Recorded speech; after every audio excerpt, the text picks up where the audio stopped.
Hello दोस्तों, welcome to my YouTube channel SK educators. आज हम देखेंगे एक सिंपली सपोर्टेड बीम का केस जिसमें हमारे पास एक सिंपली सपोर्टेड बीम दिया हुआ है। उस पर सेंटर में एक पॉइंट लोड लगा हुआ है डब्ल्यू का, किलो न्यूटन का। मींस इसको हम किस तरीके से सॉल्व करेंगे, किस तरीके से इसका शियर फोर्स निकालेंगे और किस तरीके से हम इसका बेंडिंग मोमेंट डायग्राम बनाएंगे।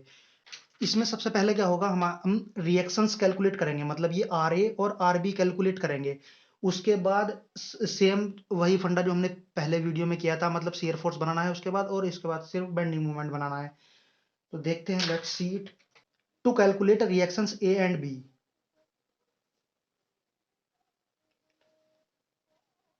Reactions R A and R B क्या होगी, मतलब सी इसमें सिंपल सा फंडा लगाना है हमने। जितने भी ऊपर को फोर्स लग रहे हैं, मतलब जितने भी अपवर्ड फोर्स लग रहे हो वो डाउनवर्ड फोर्स के इक्वल होंगे। मतलब कहने का क्या है कि R A plus R B जो होगा वो हमारे पास डब्ल्यू के इक्वल होगा। ठीक, अब हम इसमें किसी भी एक पॉइंट के अलोंग मोमेंट ले लेते हैं। मतलब मान लिया हम पॉइंट ले रहे हैं taking moment about point B, taking moment about point B. अब इसमें हम क्या करेंगे, मतलब जितना भी अब हम बी से ए की साइड को चलना शुरू करेंगे, मतलब इसमें सबसे पहले फोर्स देखेंगे। सबसे पहले फोर्स कौन सा पड़ रहा है हमारे पास, डब्ल्यू। मतलब जितने भी ऊपर से नीचे के डाउनवर्ड फोर्स लगेंगे उनका मूवमेंट बराबर होगा अपवर्ड जो ऊपर को लगेंगे फोर्स उनके मूवमेंट के इक्वल होगा। मतलब कहने का क्या है, देखो यहाँ पर कितना फोर्स लग रहा है डब्ल्यू, तो ये डिस्टेंस हमारे पास एल थी, सेंटर में लग रहा है मान लिया पॉइंट सी। तो ये डिस्टेंस कितनी बची हमारे पास, L by two. Same L by two यहाँ बचेगी। अब हम देखते हैं इसका मूवमेंट, मूवमेंट देखते हैं। तो मूवमेंट बना हमारे पास, मूवमेंट इक्वेशन बनी W into L by two, means force into perpendicular distance. इसका फोर्स अपवर्ड के इक्वल के हो जाएगा, नहीं अपवर्ड मूवमेंट के इक्वल हो जाएगा। मीन्स आर ए इंटू ये डिस्टेंस कितनी है, फोर्स इंटू परपेंडिकुलर डिस्टेंस, ये डिस्टेंस कितनी है हमारे पास एल। तो ये हमारे पास यहां से आर ए कैलकुलेट कर लो, तो आर ए आ जाएगा हमारे पास W into L by two into L, means ये इससे कैंसिल। तो आर ए हमारे पास आ गया डब्ल्यू बाई टू। ये हमारे पास एक रिएक्शंस कैलकुलेट होगी। अब हम इसको इस इक्वेशन नंबर 1 में रख देंगे। यहां से आर बी की वैल्यू निकाल लो, आर बी इक्वल टू बनी हमारे पास डब्ल्यू माइनस आर ए। ठीक, अब आर बी यहां से निकाला हमने, तो आर बी की वैल्यू बनी हमारे पास W minus W by two, that is equal to W by two. Means simply हमें कैलकुलेट करने की कोई जरूरत नहीं पड़ेगी अगर हमारे पास सिंपली सपोर्टेड बीम दिया हुआ हो और उसमें पॉइंट लोड लगा हुआ हो सेंटर पर, तो हमारी रिएक्शन सिंपली हाफ हो जाएंगी।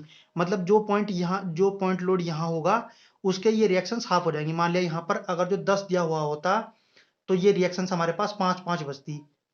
ठीक, अब हम देखते हैं शियर फोर्स।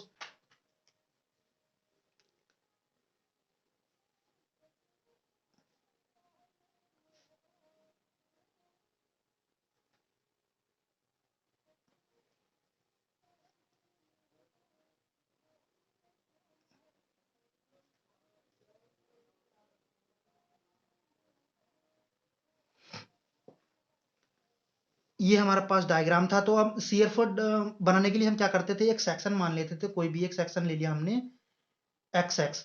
ठीक, अब इस सेक्शन से हम राइट हैंड साइड देखते थे तो हमारे पास शियर फोर्स आ जाता था। हमें शियर फोर्स एट पॉइंट हम सबसे पहले बी पर निकालेंगे। ये पॉइंट ए है हमारे पास, ये पॉइंट बी है, ये पॉइंट है हमारे पास सी। तो हम शियर फोर्स निकालेंगे एट पॉइंट ए पर, एट पॉइंट बी पर सॉरी।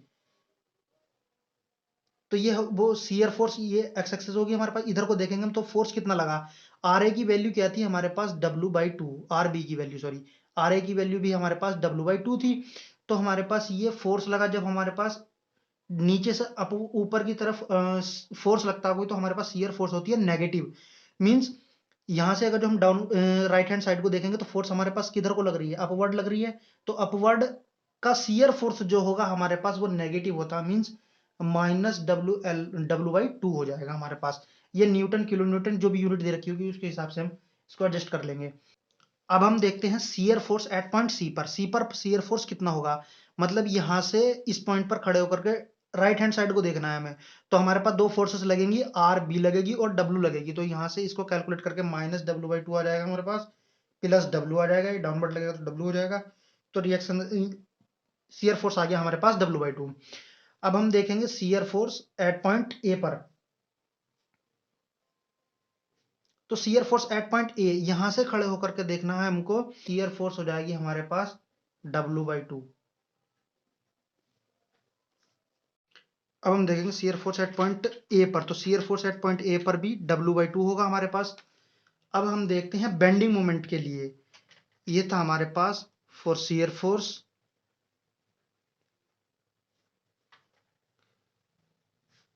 अब हम देखेंगे for bending moment.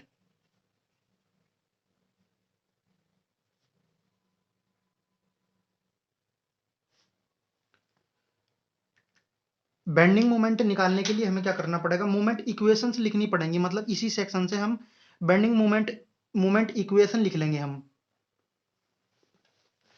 Bending moment equation किस तरीके से लिखेंगे, मान लिया हमारे पास ये डिस्टेंस हमने x मान ली। अब हमको मोमेंट निकालना है इस सेक्शन पर, मतलब mx निकालना है हमें।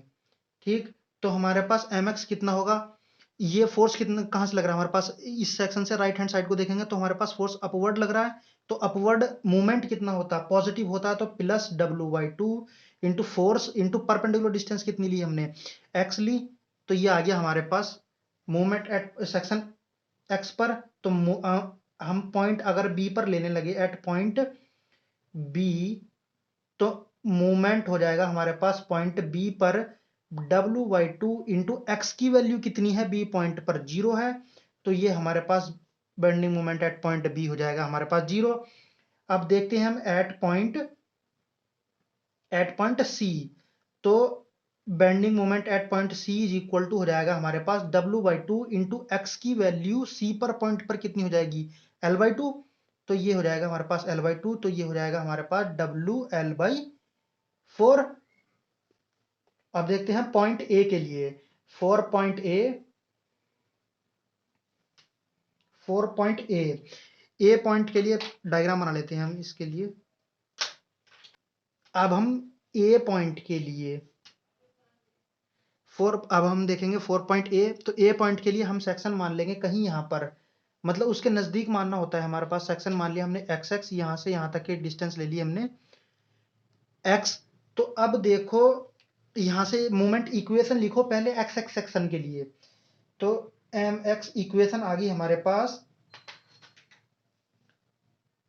WX/2 means force into perpendicular distance minus W into x minus L/2। अब ये इक्वेशन देखते हैं हम कैसे कैसे आई हमारे पास। तो mx हमारे पास आया, मतलब यहां से सबसे पहले फोर्स कितना पड़ा हमारे पास, फोर्स पड़ा RB, वो था W/2।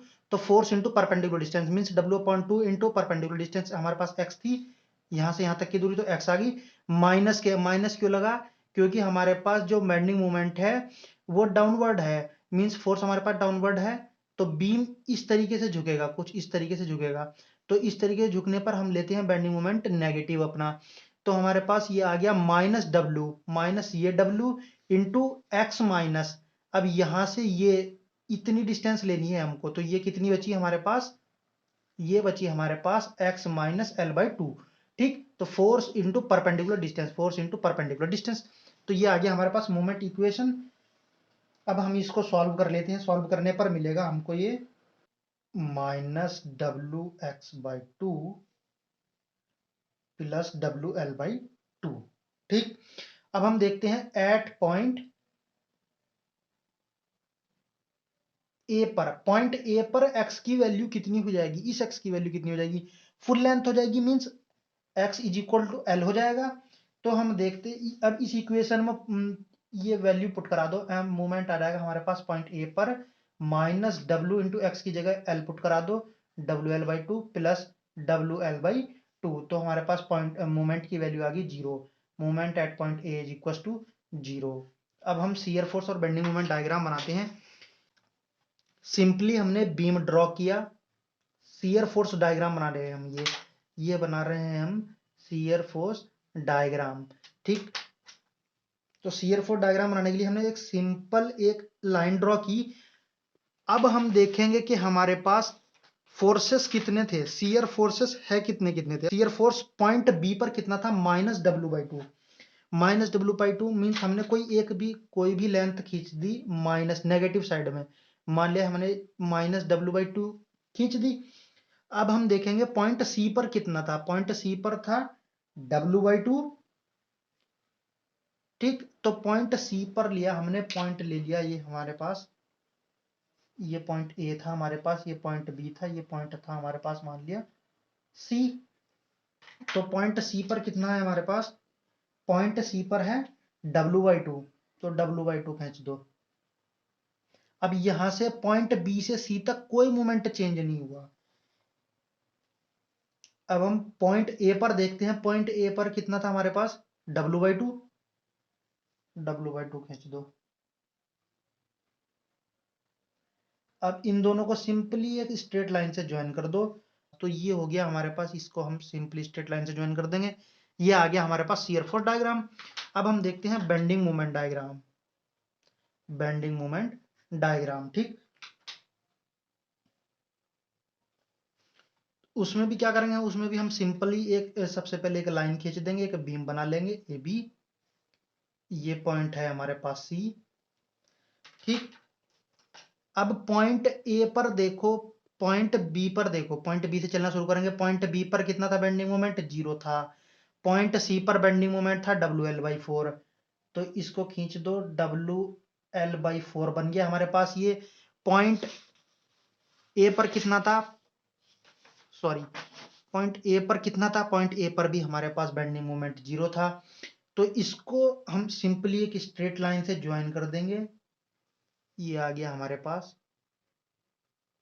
Bending moment diagram. इस केस में हमारे पास सिंपली सपोर्टेड बीम हो, उस केस में हमेशा ध्यान रखना कि एंड पॉइंट्स पर मींस जो मैक्सिमम बेंडिंग मोमेंट होगा सेंटर पर वो कितना होगा, WL/4 होगा हमारे पास। मैक्सिमम बेंडिंग मोमेंट हमारे पास WL/4 होगा। मैक्सिमम बेंडिंग मोमेंट जो होगा हमारे पास WL/4 होगा।